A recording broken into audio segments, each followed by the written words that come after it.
啊，老铁们看一下，老板说叫我过来给他修这空调啊，这空调本来在这里，结果上面绑着绳子，前部散架了，我一碰的话就掉下来了，现在走不了了，要赔空调了啊！老铁们看一下，现在要赔空调了。他说这类空调的话，他说本来的话好好的啊，叫我弄成这样啊，那么这样的话我干脆拆下来拿去当废品卖了好了。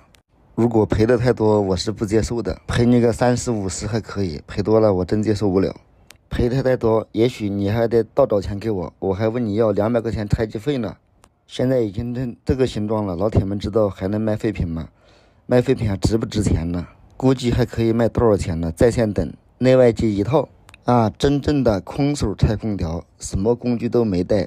你们说拆这台空调是亏还是赚呢？其实我还给老板解决了一个安全隐患，像这种情况，如果刮大风的话，说不定他还会出危险，对不对，老铁们？哎，不对呀！如果这样算下来，老板必给我钱呢。找他去，问他要200块钱拆机费。不给钱的话，我还不走呢。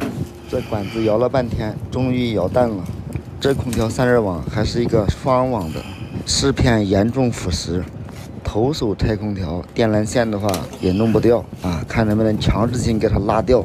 遇到这种空调，真的不敢轻易来修啊，说不定真的赖着你走不了了，那就麻烦喽，那真的倒贴钱喽。